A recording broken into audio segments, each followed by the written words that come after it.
kids is not exactly conducive to living a streamlined, minimalist life. But I finally tackled the toy explosion and I found a system that is working really well. So if you have kids and their toys are driving you crazy, let's go.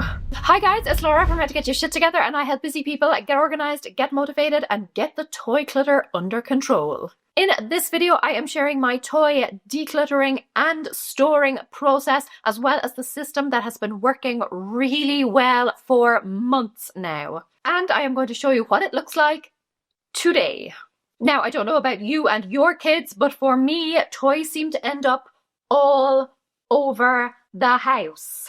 And when you see toys everywhere, of course it's going to feel overwhelming. Of course it's going to feel like they are taking over your home. They're everywhere you turn. I even opened a bathroom drawer once to get my toothbrush and a stuffed toy popped out. My daughter had wedged it in there as a surprise, and I was surprised. It was pretty dark, I was pretty sleepy, and something jumped out of a drawer at me. Cut the living snot out of me. So step one was to pull on my KonMari pants and put everything in one big pile. This is what we have been using as just a dumping ground since we moved in. The plan first is to, as quickly as possible, go through the rest of the house and bring in everything here. Yeah, I just have to get stuck in and do it, because if I wait for the motivation to come, it's never going to get done. So let's see how long it takes to gather everything up. This is Scout's room. It's a bit of a disaster. But under here... Oh, actually, there's not nearly as much as I thought there would be under there. I thought that was just full of toys. Okay, this may not be as bad as I thought. But I brought up a tub, which I wanted to start filling here, just to make it easier to carry things around. But I'm going to zip around here and see how quickly I can get all of these gathered up. If you have multiple kids, well, first of all, I take my hat off to you. I can barely manage the one. But if you do, separate things into multiple piles. One for each child, plus a pile of shared toys like footballs, board games, etc. I thought I was done until I remembered we have a basement. I could have decluttered room by room and saved myself the hassle of dragging it all to the one spot, but first, like I said, I felt like toys were taking over the house. I needed to get them out of every single room. And second, gathering them all in one pile, as Marie Kondo recommends, forces you to face the reality of how much stuff you have. So it's easier to let some of it go. This is everything, and it is a lot. And these shelves in here have books on them. They're hers, and these ones over here are mine. But yeah, this is a lot of stuff. Next step is to break everything down into categories. Let's just get stuck in, shall we? This is where I made a terrible mistake. I do recommend subcategorizing for several reasons. First, it helps you to see how much of each thing you have, and that will give you a much clearer idea of how and where you can store that thing. That will also save you a lot of hassle if you need to buy some form of storage solution. You won't end up buying something that's too big or too small or just doesn't quite work for what you want. Second, when you store the same type of item together, you'll know where everything is, and more importantly, your child will know where everything is. So no more endless searches around the house for the hat that goes with that doll or whatever. And third, it will be easier for your kid to clean up because they will know where everything goes. My mistake was that I did it as an extra step. I should have separated everything either as I was bringing it all to the room initially or as I was going through and decluttering everything. But instead, I basically did it as an extra in-between step. I categorized everything while doing a quick pass to remove any obvious junk or items that didn't belong there. By doing that, I basically doubled my workload. I ran out of time that first day and had to go back over everything in their categories a few days later. And I ended up getting rid of stuff that I had already spent time trying to decide which category it fit best into. It was a total waste of time and energy. Lesson learned. It's like 2 or 3 days later. I don't know. I spent about 3.5 hours separating everything out into categories. That's pretty much all I've done. So let me show you what the current state of affairs is. This is the room now with everything divided out. So here's just games, kind of games that we play together as a family. Some blocks, she doesn't have too many of those. All this stuff right here is kind of dolls and people and houses, cars, trains, that kind of stuff. Over here, all her soft toys. This pile horrifies me. She has a lot. Moving back here then, the biggest pile right in the middle is just kind of miscellaneous stuff. To be honest, I didn't bother breaking it down. It's just a mishmash of things. It didn't make sense really to kind of try and sub-categorize that.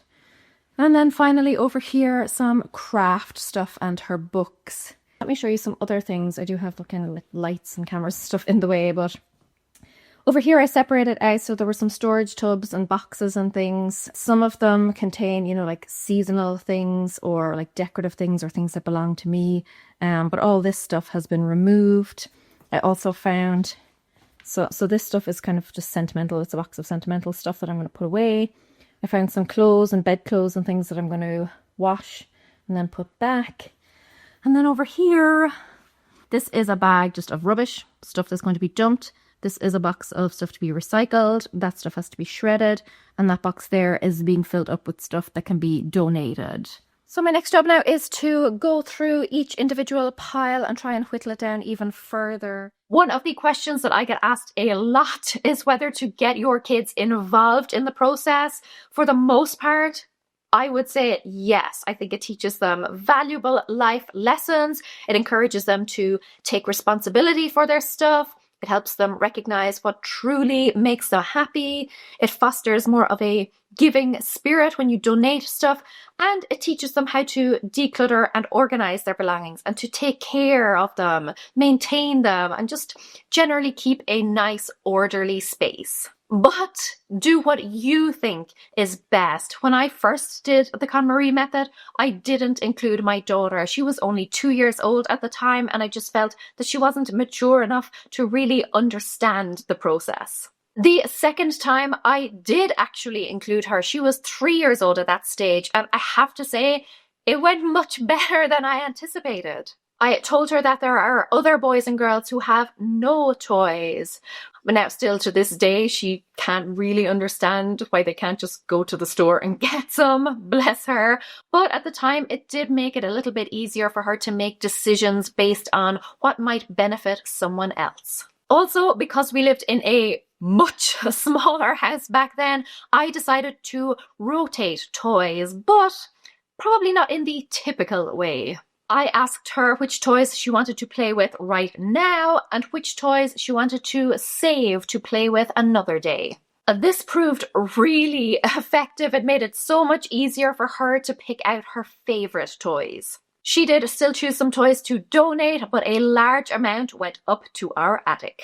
The way I did it differently though was that I didn't just rotate them at regular intervals. I kept that stuff up there until she specifically asked for something, which she did every few weeks. Then she had to choose something to go up in its place. That worked really well for us because it showed me what she had outgrown. There were lots of things that never came down from the attic. So when we moved about a year later, I had no qualms about donating that stuff.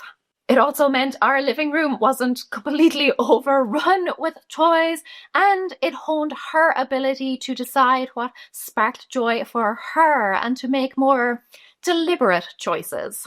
So if you live in a small space, or maybe you feel your kids are just too young to really grasp the concept of decluttering or the process in general, or maybe they're just not on board, then I would recommend doing it this way. Ask them what they would like to play with right now and what they would like to save for later. And then just leave it there until they ask for it or until they outgrow it. And if something comes out of storage, something else has to go in. This time around, I did a bit of a mix. I went through everything first on my own. I weeded out things that were obviously trash, broken bits and bobs, things that had missing pieces, etc. I went through every single pen and marker and got rid of the ones that didn't work. I also got rid of things that I knew she genuinely didn't really care for. So things she hadn't played with in a long time, things she had no sentimental or emotional attachment to, stuff like toys from Happy Meals or Kinder Eggs, half-used sticker sheets, that sort of thing. Afterwards, when I had whittled everything down myself, she did actually join me and we went back over everything. And I have to say, she did actually get rid of some extra things, and of the stuff that I had, secretly removed, she didn't miss anything. The reason I didn't record that process is because I really needed her to focus. If there's a camera around, she will play up to it. Hello. After that, I put everything away that didn't belong there. I dumped the junk, I put sentimental items in the basement with the rest of that type of stuff. I moved the board games into the family room in the basement and her stuffed toys up to her bed.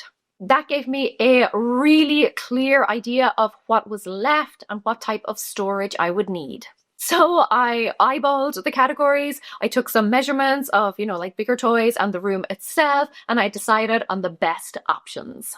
And I was actually able to repurpose a lot of stuff that we already had on hand. But there were some additional items that I still wanted, so I have come to my happy place to get the furniture to put all the toys in.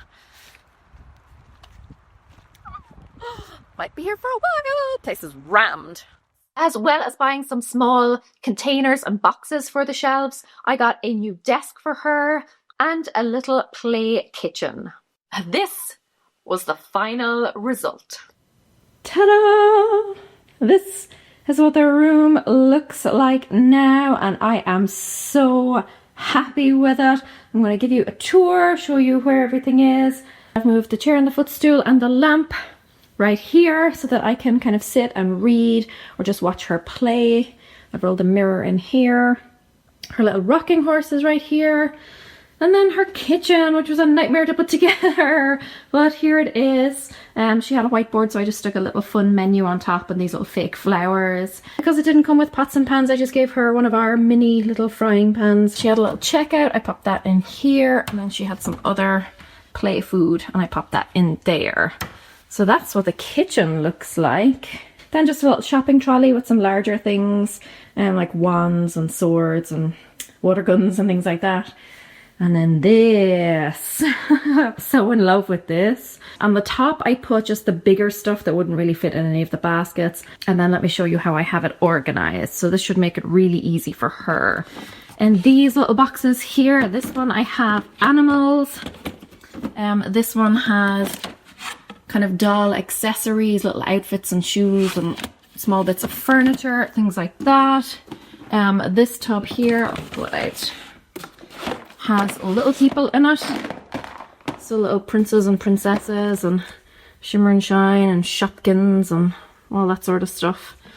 That's on there. This is from IKEA, as well as those containers. This is just her little castle. So slid that in there. Over here then, blocks. Here is kind of miscellaneous stuff. So this just has random bits of slime and small little games and things. And then underneath is a tub with just all her balls in it. This is a bigger one that I couldn't fit into the tub. And this one is also miscellaneous. Has some ponies in here.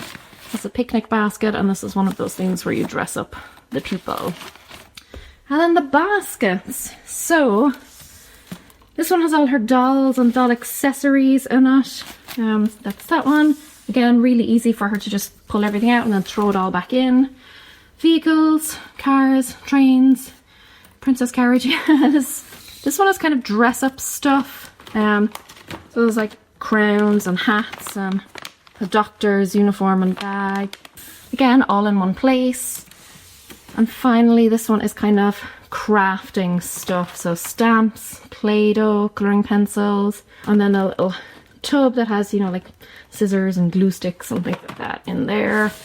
Coming around here then, these I just left down here. They're kind of larger drawing pads and things. And then that's just for leaning on.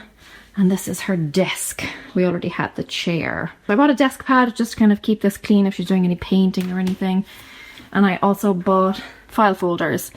So on this one I have just colouring books and colouring pages. And then this one back here has notebooks and random bits of paper and things. And then at the front then I just put like little pencil cases and things that wouldn't fit in. And then markers and pens. So that is her new desk set up. And then behind us, we've got her little chair. That's just for her dolls. And her books. And then at the top, I just have her S for Scout and some little pictures of her. It is now 3 months since I did that. And I want to show you how the space looks today, to show you how easy it has been to maintain. Apart from dusting and vacuuming in there, I do zero clean up. Scout does everything. I also don't let her pull out all the stuff at once. If she is finished playing with something, then she has to put it away before she can get anything else out. So this is what it looks like today, 3 months later, no tidying on my part.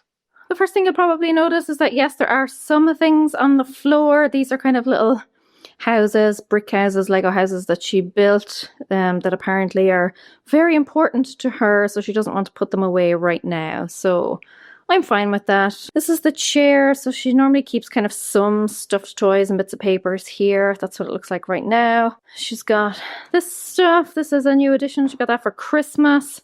That ball should be away, but it's just sitting out. That's the kitchen then. So she got some pots and pans and little bits and pieces for that. And then this is the unit, because she knows where everything goes. You know, like all the blocks go here, so she knows to put those back. But yeah, everything looks pretty much as it did. She still just like dumps all her cars and stuff in there. It's great for her. She doesn't have to worry about, you know, like lining them up nicely or anything. Just throw them in, job done. She knows where all her cars and trains and stuff are. Probably the messiest area is her desk. She likes to sit down and draw pictures and craft. I don't think the lamp was there actually when I first did the room. So that was a lamp that I had on my desk downstairs, but I didn't really need it. So I moved it up here for her. I mean, it's not looking amazing, but it's still all contained in one place. Then just over here, some extra things that she got for Christmas, the little doll on the bath and little bits of clothes and things. Her books are looking a bit messy, but again, they're all still on the shelves. So for now, that's all I'm really concerned about. So yeah, this is a realistic view of how this room looks on a day-to-day basis. She's 5 years old, but the fact that there are baskets and bins and things makes it really easy for her to clean up. She can just dump all of the stuff back in at the end of the day. Takes her a minute or two, part of her evening routine. I am very impressed with how well this system is working for us.